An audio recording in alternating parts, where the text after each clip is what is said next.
সুন্দরা কাণ্ড। বিভীষণের সহিত শ্রীরামচন্দ্রের মিত্রতা ও বিভীষণের অভিষেক। নবম ভাগ।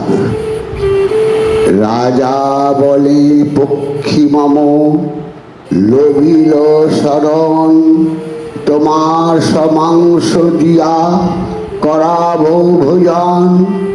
সাচান বলিল যদি কর পরিত্রাণ, আপন গায়ের মাংস মরে দেহ দান।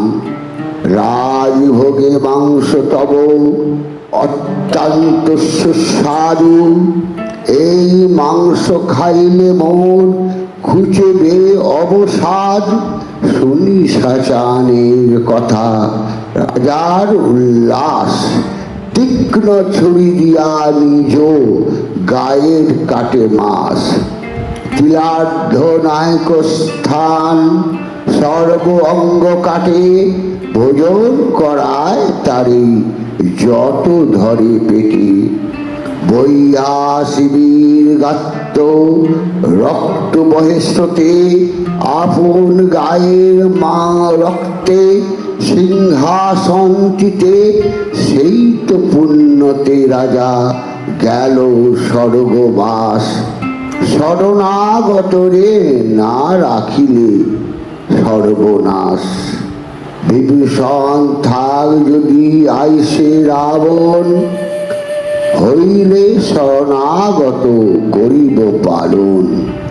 রামের আজ্ঞায় কপি গেল অন্তরিক্ষে, বিভীষণে আনিবারে রামের সম্মুখে। সুগ্রীব রাজার আগে করে সম্ভাষণ, পরম আনন্দে কোল দিল দুজন। বিভীষণ সুগ্রীব চলিল রাম স্থানে, বিভীষণ পড়ে গিয়া শ্রীরাম চরণে। রাবণের ভাই আমি নাম বিভীষণ, তোমার চরণে আমি লইনু শরণ। শ্রীরাম বলেন বলি শুনো বিভীষণ, মন্ত্রণা করিয়া বুঝি পাঠায় রাবণ। শুনিয়া রামের কথা কহে বিভীষণ, তোমার চরণে মাত্র রইব শরণ। ইহা ভিন্ন যদি অন্য দিকে ধায় মন, তবে যেন হই আমি কলির ব্রাহ্মণ। হইব কলির রাজা সহস্রত নয়, এই দিন দিব্য প্রভু করিল নিশ্চয়। তিন দিব্য করিল রাক্ষস বিভীষণ, এই তিন দিব্য শুনি হাসেন লক্ষণ। হেন কালে শ্রীরামেরই বলেন লক্ষণ, বহুদিনে শুনিলাম অপূর্ব কথন। এক পুত্র হেতু লোক করে আরাধন, সহস্রে পুত্রের বর মাগ বিভীষণ। রাজা হইবার তরে তপ করি মরে, হেন দিব্য করে প্রভু তোমার গোচরে। শ্রীরাম বলেন অল্প বুদ্ধির লক্ষণ, বড় দিব্যি করিল রাক্ষস বিভীষণ। এই দিব্যে লক্ষণ আমার পরিতোষ, কলি ব্রাহ্মণ ভাই শোনো তার দোষ। লোভ মোহ কাম ক্রোধ এই মহাপাপ, সেই সব পাপে বিপ্র পায় বড় তাপ। প্রতিগ্রহ করিবেন উদর কারণ, প্রতিগ্রহ মহাপাপ নাহিক তারণ। এই সব পাপে যে বা করি অনাচার, সে পুত্রের পাপে সব মজিবে সংসার। কলির রাজা প্রজা যদি না পারে করে পালন, সে পাপে রাজার হয় অকালের মরণ। আর সব দোষ আছে তাহা কব পাছে, বিভীষণে রাজা করি আগে রাখো কাছে। সর্বসেনাপতি আনো সাগরের বাড়ি, লঙ্কার রাজত্ব দেহ বিভীষণ পরি, শ্রীরামের আজ্ঞা যেন পাষাণের রেখ, সেই ক্ষণে বিভীষণে করে অভিষেক। শ্রীরামের বচন লঙ্ঘিবে কোনজন, বিভীষণ রাজা হইল জগতে ঘোষণ।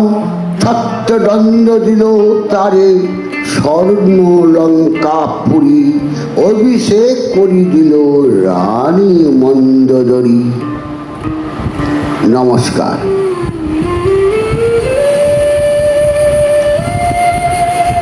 শ্রীরামের কর্তৃক সমুদ্র শাসন এবং শ্রীরামের প্রতি সাগরের সেতু বন্ধনের উপদেশ। সুগ্রীব বলেন সিন্ধু তরিতে উপায়, বিভীষণ প্রতি জিজ্ঞাসিতে যে দুজায়।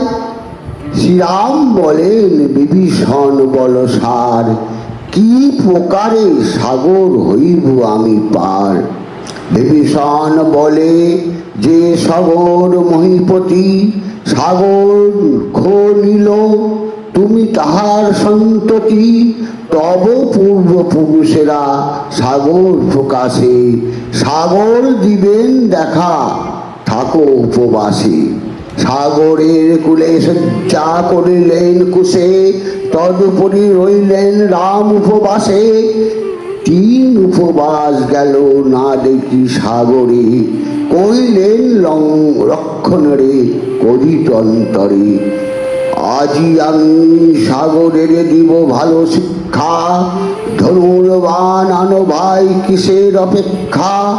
অধমে করলে স্তম নাই ফল দেখে, মরিব সাগরে আজি কার বাপে রাখে। 3 উপবাস করি তার উপাসনে, সাগর শুষিব আমি অগ্নি জাল বানে। আজি সাগরের আমি লইব পরাণ, অগ্নি জাল বানে রাম পুরেন সন্ধান। নমস্কার। জয় শ্রীরাম।